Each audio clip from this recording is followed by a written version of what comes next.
Good morning, everybody, and welcome to this webinar on hybrid working, how to make it work. I'm Hannah Essex. I'm Co-Executive Director at the British Chambers of Commerce. Before I introduce the topic and our panel, I just want to mention a few housekeeping things. So firstly, we are recording today's webinar and we will be posting it online after the event. And just to let you know that later on in the discussion, if you'd like to submit a question for the panel, you can do that using the Q&A function on the bottom of your Zoom screen, not the chat function, the Q&A, please. And if you could include your name, your organisation, your location, and we'll get through as many of those questions as we can. So I'm from the British Chambers of Commerce, and hopefully you know all about us, but if you don't, we're a network of 53 accredited chambers of commerce covering the length and the breadth of the United Kingdom, and now 75 British international chambers and business associations across the world. Our roots are local, but our reach is global. Now, throughout the pandemic, chambers of commerce have been supporting businesses and supporting government and others throughout this difficult time. And part of that has been around adapting to these new ways of working. As many of you might have experienced, certainly I did, going from in the office every day to suddenly being at home all the time was a big shift. And I think we've learnt an awful lot from that. But what does the new normal look like? Now, we know that flexible working was becoming more prevalent in the run-up to the pandemic, but it's certainly shifted quite substantially in the last 18 months. But now firms are working really hard with their teams and their customers to figure out what hybrid working could look like for them and how they make it work for the bottom line and for their teams. We know that businesses need to be flexible in order to adapt the people with the skills they need to be successful, and flexible working can really help to unlock pools of talent. BCC has been sitting on the government's Flexible Working Taskforce, and with the support of our member chambers across the country, we've been feeding into their recently launched consultation on what the future of flexibility could look like, both and what the benefits could be, both for employees and their employers. Now, we did a survey looking at attitudes to hybrid working coming out of the pandemic, and our research showed that 3 in 4 firms expect to have employees doing some form of hybrid working in the next 12 months. Remote working is the most common form of flex that people are looking to offer, but there are many other ways in which you can flex and adapt to support employees, job sharing being one of them. And I would say that because I'm a job sharer, but it's a great way of allowing flexibility and retaining talent in your organisation. But there are also perceived barriers to hybrid working. 55% of firms were worried about staff morale and staff well-being. Others were worried about fairness, because obviously not all roles can be carried out remotely. But what are the other ways in which you can support people to be flexible, even if they have to leave the house to be able to work? So the phrase hybrid working has become into the discussion now that the lockdown has eased and normality is returning. But this conversation will be looking at, well, what does it really mean? Is it suitable for everyone? What are the benefits? What are the risks? And how can businesses make it work for them and their people? And I'm delighted that I've got 3 experts here to bring you different facts and perspectives and views on this very important issue.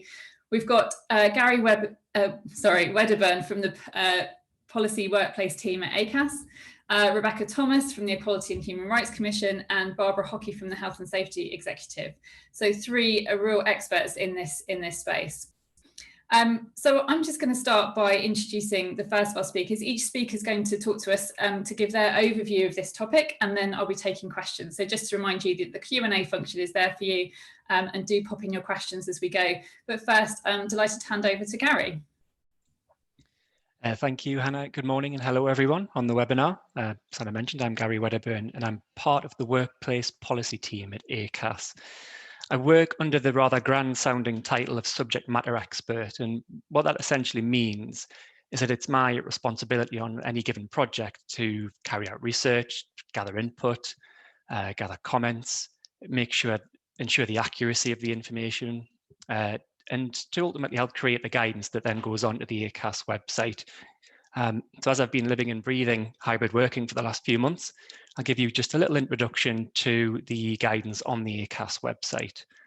It's probably worth mentioning that the guidance was created at the request of the government's Flexible Working Taskforce, with input from many of its members, including the British Chamber of Commerce, the Equality and Human Rights Commission, which we have here, and many others such as CIPD, TUC Trade Union.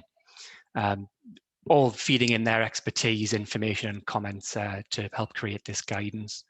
In essence, the guidance addresses one important aspect of flexible working, and its goal is to set out useful information to help employers do a few different things, hopefully, when thinking and considering about hybrid working.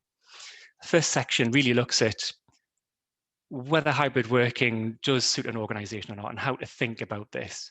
Thinking about job design, thinking about where certain aspects of a role can be done, thinking about how they can be carried out, both in the employer's workspace and remotely, and how they can be done.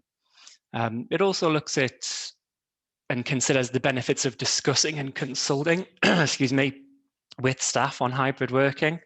So engaging the staff in the creation of the company's policy, for example, or how it's going to work within any given organization, going to be a very important step, because of course in this situation, one size does not or is not going to fit everyone.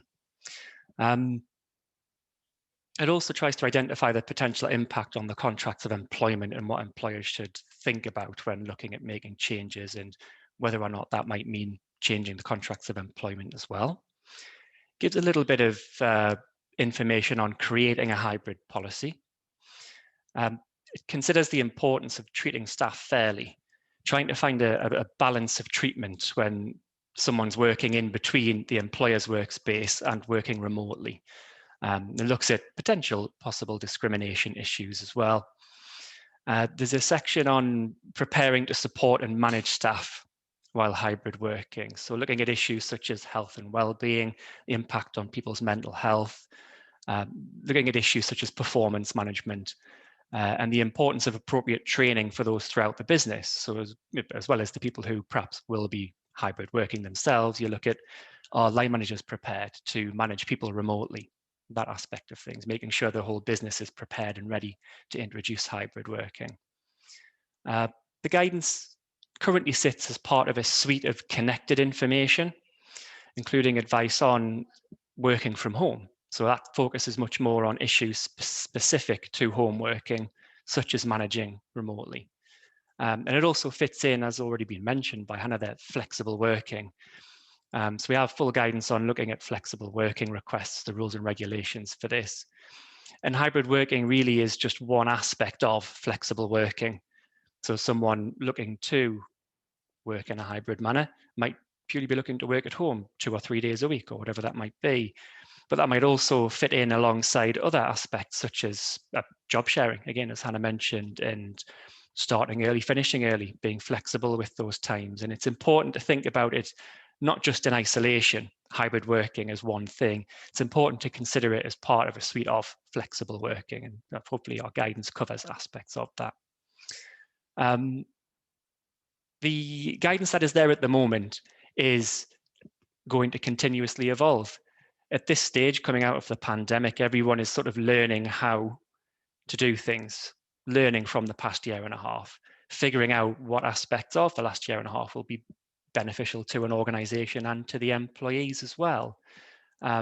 So our guidance is doing the same thing. So we learn from feedback, carrying out user research, taking part in webinars such as this, and listening and answering to all of the questions that will no doubt be coming. We kind of try to identify the key issues and expect to see the guidance evolve as we go forward and discover more ourselves about the world of hybrid working.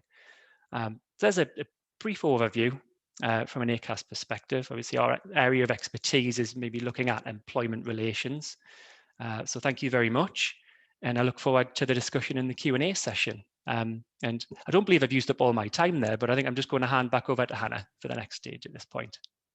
That's great. Thanks, Gary. Really good introduction, and great to hear about the guidance that's available. I'm sure attendees will go and look at that after the discussion and have a look at how it applies to their workplace. So next up, we've got, before we get into questions, we've got an introduction from Rebecca Thomas, who's from the Equality and Human Rights Commission. Thanks, Hannah, and I will definitely use up some of Gary's unused time if that's okay. Unfortunately, I did have some slides that I was hoping to share with you all today, but for technical reasons, of course, that's not happened. Very happy to share those afterwards. But obviously delighted to be here today. For those of you that don't know the Equality and Human Rights Commission, we are a regulator, we enforce the Equality Act 2010, which provides protection from individuals with protected characteristics like race, disability, sex, so on, from discrimination, harassment in the workplace and in accessing services. I lead on employment policy for the EHRC, and we have a long-standing priority around ensuring that there is equal access to the workplace and that people are treated fairly while they're in work. And obviously flexible working is a core component of facilitating access to the labour market for different groups. And as such, we're long-standing supporters. We also sit on the government's Flexible Working Taskforce. We work closely with Acas, particularly on the equality implications of their hybrid working guidance. It's very good. I strongly urge you all to go and read it.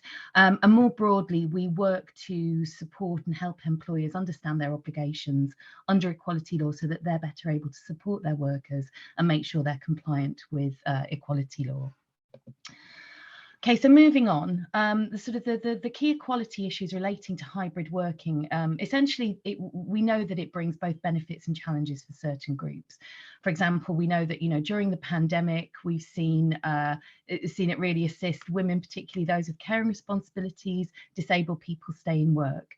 But equally, we know that it might not suit some groups of workers. So, for example, there have been reports about younger workers who've really struggled during the pandemic because of issues such as having an unsuitable home environment to work remotely from, or, sort of missing out on sort of career development, networking opportunities. In addition, we also know that some workers have faced additional scrutiny from their managers, and that has particularly affected certain groups. So the crucial thing with hybrid working from the Commission's perspective is that employers need to be very, very clear and take steps to avoid discriminating against workers with protected characteristics. So, as you're probably aware, there are sort of a couple of main types of discrimination, and what I'm going to do is just talk briefly through a couple of examples of these in relation to hybrid working. The first is direct discrimination, and that's when somebody is treated worse than another person because you have a protected characteristic. So an example of that in relation to hybrid working would be an employer refusing to allow a female employee with children to undertake hybrid working because of a stereotypical assumption that mothers aren't as productive as fathers when working at home. And the issue here would be that fathers, male employees with children, are allowed hybrid working, but female employees aren't. Another example would be an employer allowing all of its employees to work from home 2 days a week, but implements monitoring software in relation to employees under the age of 25, because again, they have a stereotypical assumption that younger workers are more likely to sort of misuse work time and not be as productive. There's also indirect discrimination. And indirect discrimination is when a policy is applied in the same way to everybody, but disadvantages somebody as part of a group with a protected characteristic. So, for example, if an employer refused hybrid working for all employees and required all workers to attend full time, that could potentially have a greater negative impact on, for example, disabled workers with a mobility impairment who may have difficulty commuting or who may be concerned about commuting during rush hour. And that could be unlawful indirect discrimination unless the employer can objectively justify it. So it would have to be a really good reason. And given the fact that, if in this scenario, if workers have been working from home for 18 months, it would probably be unlikely that you could objectively justify that. Another example of indirect discrimination could be if an employer used productivity metrics as a way to assess who should be allowed hybrid working, and determined that all employees had to have met the same minimum productivity standards for a period of 6 months before agreeing hybrid working. But that could potentially indirectly discriminate against women who are more likely to have had greater caring responsibilities during the pandemic. So those are a couple of examples of the things that sort of employees need to bear in mind in terms of discrimination and the potential negative impact on the workforce. But actually, there is a real positive to hybrid working in relation to equality too, and that's around reasonable adjustments and supporting disabled people in the workplace. Now, one example of a reasonable adjustment in relation to hybrid working could be that an employer understands an employee with depression and anxiety experiences increased levels of anxiety when in the physical workplace. So they offer hybrid working as a reasonable adjustment to minimise distress caused to the employee. And what they do is they identify particular parts of the role that can clearly be completed from home and agree circumstances where the employee is required to come into the physical workplace. So it's about listening and engaging with the individual, understanding how flexibly hybrid working can be applied. It's also important as an employer to ensure that you make sure that your hybrid working process is fully accessible for people. So, for example, if you do implement a reasonable adjustment for a disabled employee, allowing them to continue working from home if there isn't an urgent business need for them to be in the physical office space. You'll also need to make sure that there are facilities in place so that the disabled employee and the rest of the workforce can communicate effectively, even if others are back in the workplace. So, in terms of implementing hybrid working fairly, Gary's already touched on a number of these things. The important thing is around sort of communicating and consulting with your workers so that you understand what impact implementing hybrid working or refusing hybrid working might have, particularly on employees with protected characteristics. Again, there is a real need for a clear policy. It needs to be consistent. It needs to be applied consistently. But again, we need to be mindful of the fact that a one-size-fits-all policy might not actually benefit people and could indirectly discriminate against others. The policy also needs to make reference other legal requirements, such as the duty to make reasonable adjustments. And a big thing for us is to ensure that policies are monitored and reviewed regularly to ensure that there isn't a sort of a disproportionately negative impact, that it's working, that it can be revised to address any negative impact. And finally, another big thing is around ensuring that managers are given training to support the workforce, because obviously you can have the best written policy in the world and it could have been full of engagement, but if you are not supporting your managers to then go ahead and implement that and to work with their line managers, then you're kind of falling at the first hurdle. So I'll draw to a close there. Really looking forward to hearing views and questions. And once again, thanks very much for the invitation to participate. Thank you, Rebecca. Some really, really clear examples there of some things to watch out for and some things that can be really beneficial. So that was really, really helpful. Thank you. We're going to go next to Barbara Hockey, who's from the Health and Safety Executive. And I should just say we're very spread out today. Gary's up in Newcastle, Rebecca's in London, I'm down in West Sussex, and we're going up to Liverpool to Barbara. So very, very on brand for the British Chambers of Commerce. Thanks, Hannah. Hi, good morning, everyone. So my name's Barbara Hockey. I'm head of a policy team within the Health and Safety Executive, which covers vulnerable workers. And it's mainly around those with the equality protection categories. However, we do include lone workers and home workers within that group. So at the beginning of the pandemic, we just fortunately produced some guidance on lone workers, and that had some really good read across for then what we thought was a very small group of workers that would be classed as home workers. Little did we know. And for hybrid workers, we class this under the definition of home workers. And there have always been home workers in a number of different professions, and a lot of people have always done that. But I think what the pandemic has shown us is the scale on the rapid rise of the number of home workers, where we were all instructed to work from home wherever possible. And then that has caused employers to have some concerns about, well, what are your responsibilities? Well, in short, the health and safety responsibilities remain unchanged. If they're a worker and you're responsible for them, you're responsible for their health and safety, irrespective of that workplace. But it's actually, well, what does that mean in practice? So we've been working on, we issued some guidance right at the start of the pandemic, and that's still available now, but it's very much what's seen as a temporary situation. But for many of us, myself included, who'd only ever worked at home occasionally, it's now more the routine than an occasional day. So we are reviewing our guidance, and I'll come on to that at the end of this short intro. But Basically, you have the same, employees have the same responsibilities. So the risk assessment is around the work activity, but you do have to factor in, well, where will that work activity be taking place? And then it's well, how can you assure yourself that the home environment is a safe environment, and how would you go about doing that? And it's all about keeping a sensible and proportionate approach to this, not expecting mass, visits to people's houses and checking their suitable working environments or in the workplace, the same as the workplace rather. And you can, a lot of it, and one of the things that we'll be doing within HSE is using our online risk assessment tool that we do anyway, to use that, extend that, to have an additional set of questions around the home as well. So whilst the responsibilities in general apply, specifically the display screen equipment regulations apply. And the legal definition is that if you habitually use display screen equipment, then you'll need to do a display screen risk assessment.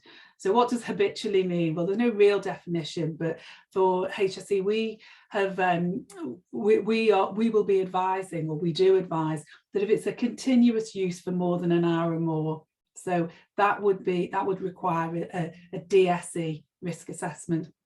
And so, for example, what we'll do is we use an online system, Cardinus, that will have an extension into that to allow for the home workplace, and that's a package that we will purchase and apply to all our workers. And I imagine a lot of employers will follow a similar process. But it is about this reasonable and proportionate approach, and thinking about the risks. They should be low risk, because most of that work will be IT based in a home environment that somebody's used to being in. There's probably, no real traffic of other people and things like that. So it's pretty low risk. And I think we just have to bear that in mind before people get running away that we've got to do a whole lot of additional work here. But an employer does need to assure themselves that the home is safe and that they've perhaps given that guidance. And some of the practical ways you could do that would be like just top tips around, let's not have trailing wires or hazards in the way. Make sure that you've got a setup. One of the areas to consider is about how your workstation is set up. We've got really, really good advice on that from experts around, what can cause long-term repetitive strain injuries or MSDs. And that leads you into the question about, well, do I need to provide additional equipment? And in most cases, probably not. Like in your office, you may have a height adjustable chair. Do you have to have that replicated at home if you're only going to be at home 2 days a week? Maybe not. Maybe a cushion will work in the same way. So some of that guidance will be there. And I think it helps to reassure employers that you're not going to have to purchase lots of additional equipment at additional expense. However, if the DSE risk assessment identifies that there's something needed, then that responsibility does fall to the employer to purchase that equipment. And then you might get a scenario, well, I've got equipment in the office, and do I offer equipment? Do I need to buy it twice? So on a small item, a mouse or, a monitor, you might be able to do that. But if it's a height adjustable desk, that probably seems quite an expensive purchase for the employer. I need to think that one through, and then you might come to the conclusion that that's not practical, it's not reasonable, it's not proportionate, and therefore hybrid or home working might not be an option for that individual worker. And that's some of the things that need to be thought through before you're having that conversation, understanding what the environment is that they're going to be working in. Will it be safe, and does it protect them from harm? So I've covered quite a bit there already, but that's some of the practical things. But the other things around, like keeping in touch and the mental health and well-being and work-related stress, they are issues that HSE also provides advice on. We say, I think anyone who's worked at home during the pandemic will know that it's hard. You can feel a bit isolated, can be difficult keeping in touch, and so we give some advice on general practices of how that can be supportive and helpful. And it really does just come down to good management and talking to people and finding out what's going on for them, and is it working for them working at home. So I'll probably pause there really, other than to say that we're bringing this together in fuller, more expanded guidance to cover those details, but it's not new. there's nothing new here. It's just that it's affecting a great deal more people in a different situation. And if you look at it from that perspective, it's not quite as overwhelming as it can be, thinking, oh, I've got to do risk assessments for all of my employees are going to do hybrid working, because you've probably got quite a good system already in place. So I'll hand back to Hannah, and happy to take any questions. Thanks, Barbara. It's really helpful and very practical. I think we've got the whole journey there, haven't we? Gary talking about how you engage your employees, Rebecca thinking about the kind of legal and equality perspective, and then Barbara on the kind of health and safety risk assessment side of things. So some really practical ideas there. And I think actually, Barbara, you managed to answer one of the questions. So Karen Lucas from Vacoma International was asking about cost. Do we have to double up on office chairs, screens, laptops, and so on? And I think your kind of sensible and proportionate guidance there is really helpful. Sometimes a cushion will do, it doesn't need to be a chair. But just on that point, Rebecca, I just wonder, is cost something that could be used to sort of turn down a request for somebody working from home? Would that be seen as if it was something like a really expensive desk? Is that reasonable to say, actually that's a step too far for us? I mean, it's worth noting that if the request is coming from a disabled person, there is access to work, so they can apply for funding through Access to Work, and that fund will cover the cost of equipment, adaptations, and stuff to ensure that the employee can work safely and effectively. So I think it's yes, cost, and it does need to be proportionate, and I think it's sometimes with reasonable adjustments it's a process of negotiation. But just to reassure people, there is funding out there. Access to Work isn't actually that widely known about, but there is a lot of money available to help disabled people remain in employment and work effectively. So I would always encourage employers to think about Access to Work as one way to support reasonable adjustments. Great, thank you. And one of the other concerns that's come through, Michael McNear from Bucharest, from global network right there. So from Bucharest in Romania, asking about security, and that is a concern that a lot of businesses had. There were some unfortunate incidents with sort of people hacking into Zoom and so on during the early days of the pandemic, although I think their security stepped up significantly since then. But from a security perspective, I don't know, Barbara, if this is an area that you can cover, what is it that businesses should be thinking about, and are there ways to protect against increased potential for fraud if people are working in multiple locations? It's probably not my area, but then I mean, you have to think about what you're asking people to do at home and how you protect it. And it would come down to the employer's policies for that.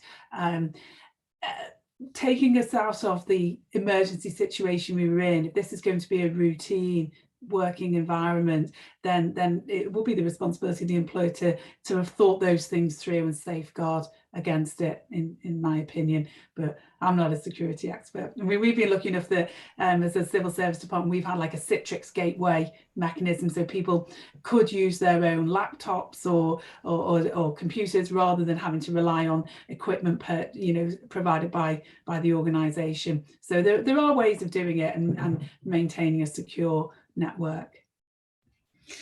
Thank you. I know there's some really good companies out there doing really good training on cybersecurity.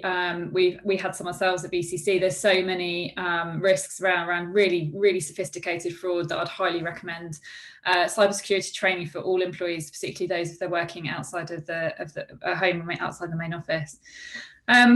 We've got a question from Tony Cox. So trend that was already there, but it seems to be increasing, is this these sort of hubs for remote workers, so freelancers, but other people working remotely, coming together in these shared workspaces that are popping up around the country. So you're feeling like you're in a really a work environment, not in your kitchen, but you're not having to necessarily do the full commute. But the question is that something that you can? Those remote spaces engage individually with the employee, or do they engage with the employer when it comes to sort of providing that space? Gary, have you got any thoughts on that one? A couple of thoughts on, yes. So I don't think there is a specific legally correct or incorrect answer to this situation. It will probably come down ultimately to what you've agreed in that agreement with the company. So it could end up being any combination of them, whether it's direct with the employer, just with the employee, or both. I think from the perspective of good practice, you're possibly looking at a collaborative effort in those circumstances, to speak to the employer and the employee in those circumstances. But as I say, not one right or wrong answer as far as I'm aware, more depending on what agreement you have, and speaking to both probably is a good starting point anyway, to get an idea of the person that will be working on your premises and the employer and what they're looking to be put in place. Good advice there. Thanks, Gary. A couple of questions come through on sort of the kind of legal position, potential discrimination. So Michael McNary asking about the COVID vaccine, and if you wanted to say, for example, everyone who comes to the office has to have had both doses of the vaccine, is that something that you can do within the law? And then Heather Kennedy's asking about what if somebody says, actually, I don't want to return to the office, I want to stay working from home. How would you approach that? So I'll go to Rebecca first and then come to you, Gary. Thanks, Hannah. So, I mean, on the sort of mandatory vaccination point, it's whether vaccine status isn't a protected characteristic. So whether somebody is vaccinated or not, there is no under equality law, you're not discriminating by that. What we would say is that an employer needs to apply this proportionately. So if they are, so for example, the government recently consulted on making, as you're probably aware, making it a mandatory requirement for frontline health care workers in adult care homes to be vaccinated as a condition of deployment. Now, we looked at this in some detail, both in relation to equality and human rights law, and given the kind of the clients, the residents in care homes, many of whom are older or disabled and have sort of a degree of vulnerability, that would engage human rights article. The right to life is very, very important and trumps sort of anti-discrimination law. However, there are very few groups at this point in the UK who cannot be vaccinated. So there isn't really a sort of a discriminatory angle in relation to protected characteristics. And it seems so in that sense that was proportionate. If you are, I don't know, you know, if you're a small office and there is a lot of close working and you can't implement other social distancing measures, potentially that might be a proportionate way to work safely and to sort of uphold health and safety. But it very much depends on the individual employer, what the workspace is, how many employees there are, what the reasons are. So I can't give definitive advice, but I will say, as I said at the start, it needs to be proportionate. So if an employer is mandating it, they need to make sure that they are considering whether there are other ways in which they can maintain the safety and well-being of the workforce, rather than simply going straight to you've all got to be vaccinated. The second question was that about if workers are refusing to return to the office, is that right? Yeah, so that they say, actually, I'm quite happy just staying at home all the time, I don't need to come into the office. I mean, again, I think that's you would need to have a conversation with the employee to find out exactly why they don't want to return to the office, and it could be that it's in relation to a protected characteristic. So, for example, they are disabled, they're concerned about the commute, they're concerned about their health, because obviously, you know, we still have the sort of fair amount of COVID going around in the general population. There is the concern about you know, possible variants and stuff. So I think it's important to understand exactly what the reasons are, what's driving that, and to see if like a compromise can be reached. You know, ultimately, as the employer, you have a reasonable expectation that your employers will follow a sort of a reasonable management instruction. But I think rather than sort of going straight in hard line, no, if you don't, then you know you're on thin ice. I think it's really important to have the consultation, the conversation, to be frank and honest with the individuals, their reasons. Thank you. Gary, what's your perspective on this one? Yes, so looking at Heather's question first about an employee refusing to return to the office, I feel like I'm going to echo Rebecca a little bit in terms of the answer. It's so important to have that conversation to see what the underlying reason for that employee's position is, and see if you can work out some kind of compromise or agreement on what's going to happen. You know, if that person has particular concerns surrounding COVID, for example, then it's what steps you can put in place in the office to reassure that person that it's going to be safe to come into the workplace. Or perhaps they're particularly vulnerable to COVID in that group that had to shield earlier on in the pandemic, and it's figuring out what the risks are, how those risks can be managed, and coming to an agreement. And I suppose ultimately, you know, if, for example, someone were to be suffering from a disability and that was impacted by, say, COVID, it's about thinking about whether reasonable adjustments would be appropriate for that person to stay at home, perhaps. So it's all about that engagement and communication. Ultimately, if an employee is refusing, and as an employer you've taken appropriate steps and explored what you might be able to do to agree and compromise, well, then it's going to be a company's decision what they do next, but they'd have to pay particular attention to employment law in deciding what to do. Great, thank you. And Barbara, presumably a risk assessment would help in this scenario. Yeah, I think, I mean, the key point that both Gary and Rebecca said is about talking to that worker and understanding why they want to do that.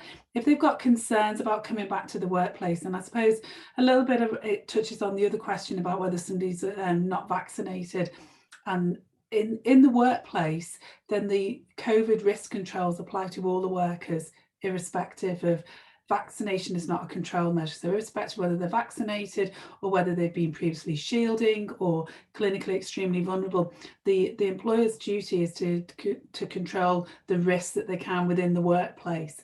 And what we've had some workers who have been, you know, quite understandably nervous about going back into the workplace if they have been well, or if they were to become unwell now, and they would be worrying about catching COVID in the workplace.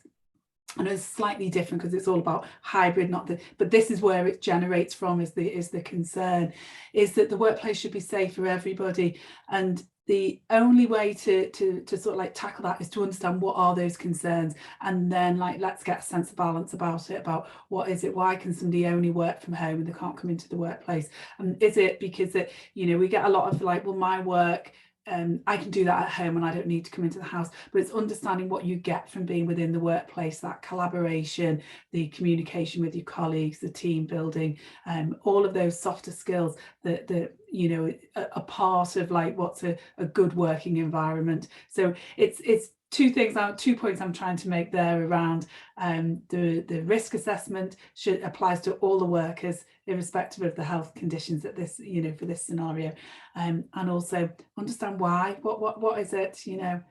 But there are some people who have a permanent home worker contract, and there always were before, and there will be going forward, so it may well be appropriate for some situations. Thank you.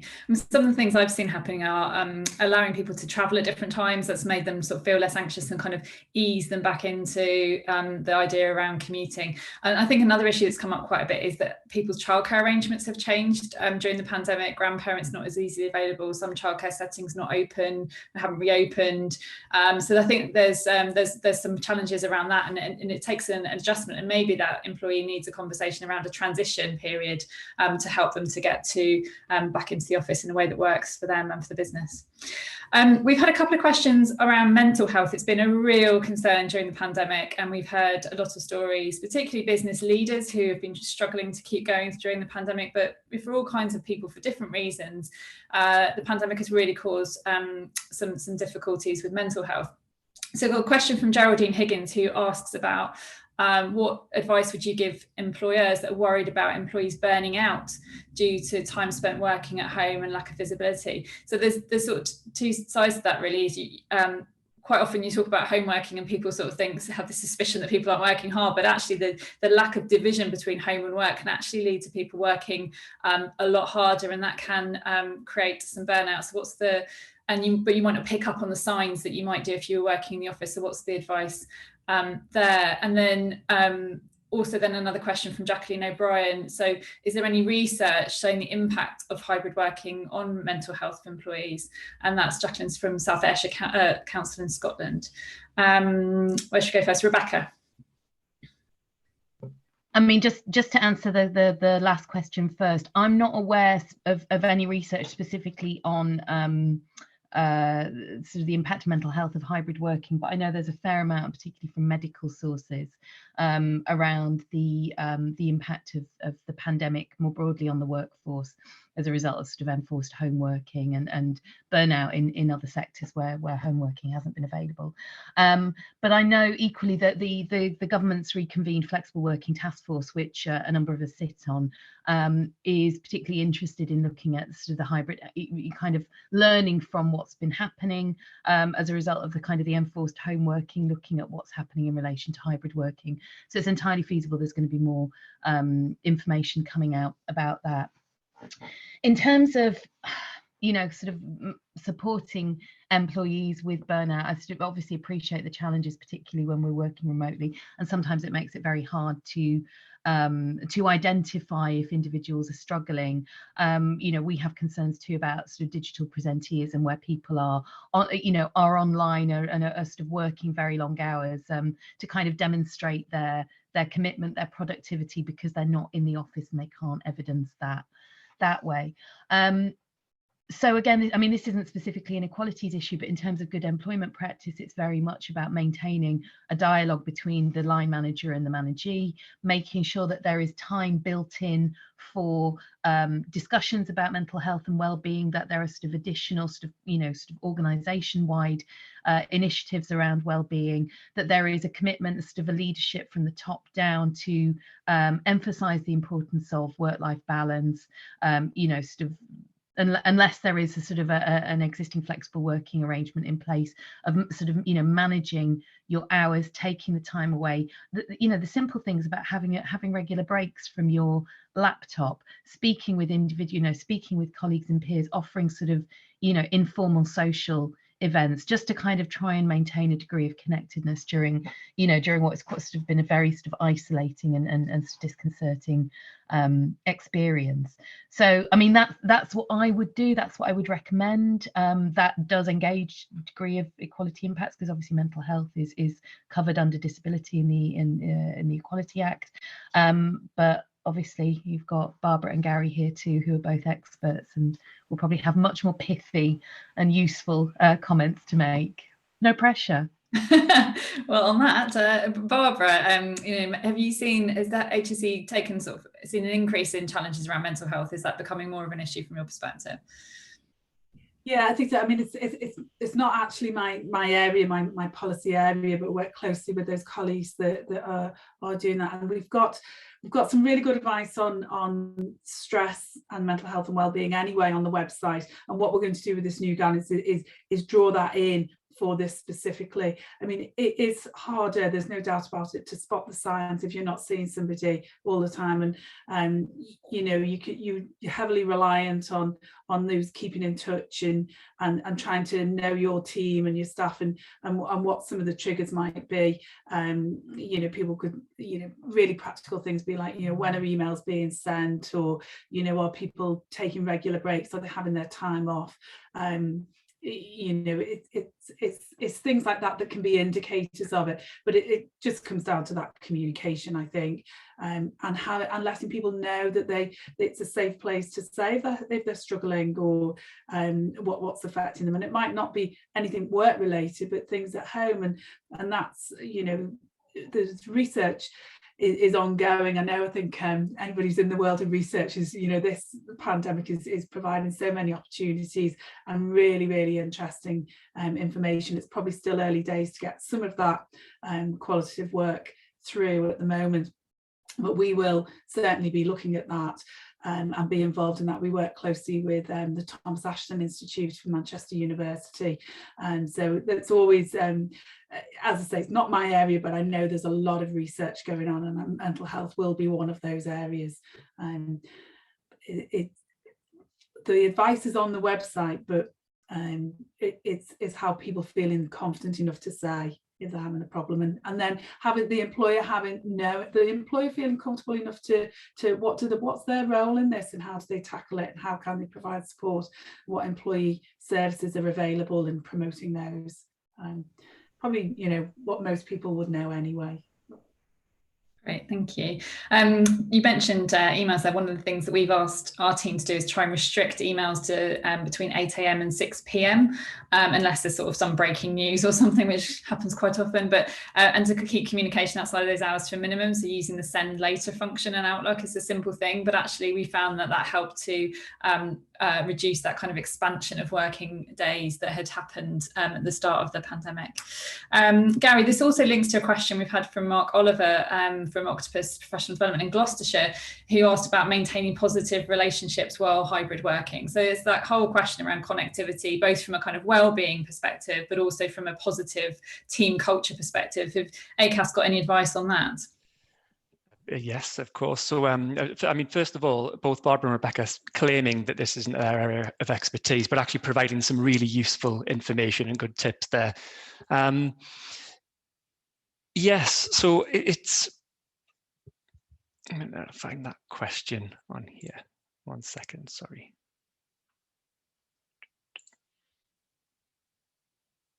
Yes, maintaining positive working relationships during hybrid working. So you're quite right, and it's about maintaining that connectivity and communication with each other throughout that period of time. It's important to remember that everyone's experience will be different. And it really raises a couple of points that we can make, and that the entire point of hybrid working is that you're trying to strike that balance within your business. It's not necessarily going to be a person working remotely or from home full time, so you're still going to have that in-person connection with them in the office, whether it be, you know, 1 day a week or 1 day a month or 3 or 4 days a week. So you're still going to have the benefit of that time face-to-face together. But it also emphasizes the importance of having proper training in place, making sure managers are prepared and trained to manage people remotely, that they're aware of what steps to take to do that. Things such as, you know, making sure to follow the law on working hours. It's already been mentioned, you know, in terms of encouraging people to take their breaks, making sure that they disconnect of an evening, for example, not expecting to be available on the weekends, encouraging the sharing of any problems, keeping those lines of communication open and listening and taking steps if someone does come to you with an issue, and trying not to make any assumptions about what support may or may not be needed in any given situation. Ultimately agree on what support is appropriate. You know, it might be, for example, agreeing certain periods of checking in. You know, if someone may prefer to have a conversation every morning, someone may prefer to be contacted once a week, and it's about finding that balance of what works for both the business and the individuals involved in those circumstances. Great, thank you. I'm trying to get through as many of your excellent questions as possible before the end of this event, but there's a couple have come up around, I mentioned childcare, and there's a couple have come up around working parents and working mothers in particular. So there are some, Michelle Wright says there's some colleagues who've sort of almost done a split shift. So they've started work, they've picked their children up from school, and then they've continued working afterwards.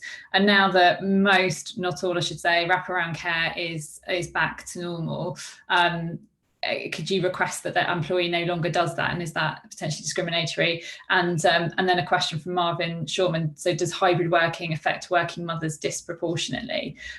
So there's been a lot of conversation around this. On the one hand, it allows working mothers and hopefully working parents to do their part of the school drop-offs and the pickups from childcare and so on. But on the other hand, there's a fear that actually more women will take up the opportunity to work from home, and that will make them less visible in the workplace.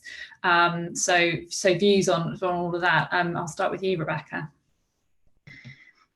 Thank you. Yeah, so I mean, in terms of the split shift point, and you know, and obviously I'm biased here because that's what I've been doing for the past 18 months, juggling school when it was open. Don't get me started on when it was closed. That was grim. But yeah, I think the, you know, the person who posed the question acknowledged the fact that it's not you know, that for the most part, yes, things are beginning to reopen. So essentially, it just boils down to have the conversation with the individual, see if they are able to manage, whether they have access to childcare, whether they're, you know, everything is back in place for them, and to see where, if you can kind of negotiate a sort of a hybrid working practice or return to the office on certain days, to kind of ensure that some of that flexibility is maintained, without sort of causing a detriment to the business, but also to, you know, to ensure that the individual employee is supported. So I think that's you know, it all goes back down to, doesn't it, this point about actually speaking with the employees and finding out what the particular barriers are, what they want to do, and how that can best fit with business need. I think that's crucial. On the broader point, I think one of the issues we've got is that we've been dealing with a lot of sort of evidence and reports coming out in real time, and it's hard. None of us really have had the chance to sort of pause and look back at what's happened. That's why I think the Flexible Working Taskforce is really important, because it's going to be reviewing what's happened over the past 18 months. You know, Hannah, as you said, it absolutely has benefited some women. It has given them an opportunity to, you know, it's helped with the sort of work-life balance. But again, there are concerns about, you know, lack of visibility. What impact does that have on career progression? And I think, and that's the part of the puzzle here, I think, in terms of having a good hybrid working policy. I know the CIPD are looking at this in more detail and looking at things like sort of performance management and opportunities, and how do you maintain equal access to opportunities while in the midst of implementing hybrid working. So I don't have any kind of particular answers, because I think we're still learning, to be honest, and we need to look at what has worked and what hasn't worked, and what the kind of longer term impact is on women in work. But obviously, given the concerns that we all have in relation to women in the workplace, gender inequality, the gender pay gap that leads to the gender pension gap, it's a really important area, and we need to continue scrutinising so that we can learn and find ways to support women more effectively, and to support employers support their female employees. Thanks, Rebecca. And hopefully one of the benefits is that as fathers as well are able to sort of take advantage of hybrid working and actually do a bit more, so that they can balance it between families if they are a male-female couple, to make sure that everyone's sort of, because the more men that take on flexible working or hybrid working, the more beneficial it is for women. And Gary, I mean, what happens if there's tension in an organisation? You've got kind of parents on the one hand and non-parents on the other, in a sense that there's sort of an unfairness in the way that they're being treated. How might the business approach that? Well, I think it's important this is why it's important to look at the range of flexible working options that are available. So if you are able to allow certain types of arrangements like hybrid working or split shifts, even for certain groups of people that may not be available to others, well, it's important to think about what kind of flexibility can you provide those other individuals. Again, are you able to offer later or earlier start and finish times, or different flexibility, even things like, say, being able to swap shifts around between groups of people. And that's the way to kind of try and manage that difference in what is available to different groups of people, to try and focus, if you like, on what is available to people who perhaps don't have the full option of hybrid working. Does that make sense? Yeah, that makes sense. And I think also highlighting how others beyond parents are using flex or using hybrid working to do other things. So whether that's a volunteering role, or whether that's a sort of further training and development, or they're doing a master's one day a week, and that's why they're flexing. I think highlighting the range of reasons why people might want to work differently. So it's not just seen as something that parents, and particularly mothers need to do. Really coming up against the clock here, so I'm just going to go for some quick ones. There was one here, sorry, just trying to find it, about PCR tests. So Barbara, if an employee has been double jabbed, so they don't have to isolate if they have someone they've been in contact with who has COVID, but they refuse to test during that 10-day period. So the guidance says take a PCR test if you've been a close contact of somebody. But if they say, I'm just not going to test, I'm just going to come into the office, can you enforce home working during that period? Would that be a reasonable way to address the risk, Barbara? It's going to get complicated. So that's a public health matter rather than health and safety in the workplace. So it would follow the government guidance, and if the individual wasn't following the government guidance, then I think that becomes an employment contract issue, and maybe like a HR discussion about, are they doing what's expected of them? If the business is following the government guidance, then it's reasonable that they expect their employees to do so. I'm sure, like most reasonable people would say, well, I'll isolate. If you're asking me to isolate, then so be it. The difficulty you get is to like, well, on what terms and conditions are you isolating me? So does that, they might give them a basic pay, for example, and somebody might have always been able to have an overtime payment and different hours and things like that. So it's on what basis are they asking them to isolate? And if it's being fair, then there shouldn't be any problem with it, you would think, so very difficult. And I think that's an employment law one rather than health and safety. So I'm probably going to duck that question. Yeah. Fair enough. Yeah, definitely take advice on that one. And as someone with recent experience of having someone in their household who's got COVID for the second time, the guidance is actually that you take the test, but also that you try and minimise your contact with other people. So it would seem reasonable to have that conversation with an employee, but certainly take HR legal advice if you think there's anything contentious there. We have 3 minutes left. I just want to touch on training. There's been this concern around the fact that if people aren't in the office together, do you miss out on that kind of development opportunities? Gary, is there anything that's come through from your discussions with the task force about how you can really make sure that training and development happens even in a kind of remote and hybrid working scenario? Yeah, I mean, it's about seeking that balance between ensuring that what's provided within the workplace is also available to people who are working remotely, and thinking about how that kind of training can be delivered. Whether that be, for example, making sure that the training is provided digitally even to people that are in the office, so that it's sort of a fair distribution of it, or whether you build into whatever hybrid working arrangements you put into your business that some people are, some days are always going to be employer workspace days, so that training is going to be available on those days when people are available in the office to do that. And it's finding out what works for the business is probably the way to think about that. Brilliant, thank you. We've just got a minute left, so I just wanted to quickly put you all on the spot and just say, to businesses who are really thinking about their journey towards hybrid working, what's the one thing that you think, obviously we're going to share all of your brilliant guidance and advice from all of your different organisations after this event, but is there one top tip or one top thing to watch out for from each of you? So I'll start Rebecca, then Barbara, then Gary. I think the one thing, and I've said it several times already, is about having open and honest conversations with the workforce to try and determine what the particular challenges might be for workers with protected characteristics, or what aspirations they might have in terms of hybrid working. Thanks. Barbara? I think health and safety, it's not new.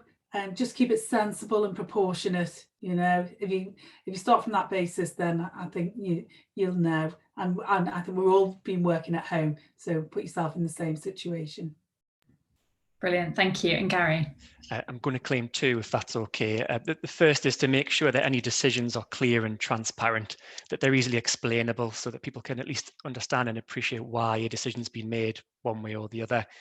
And the second is to think about trialing and reviewing what you're doing. We're all learning and discovering really how this is going to work out. So don't feel that you have to set something in stone right from the beginning.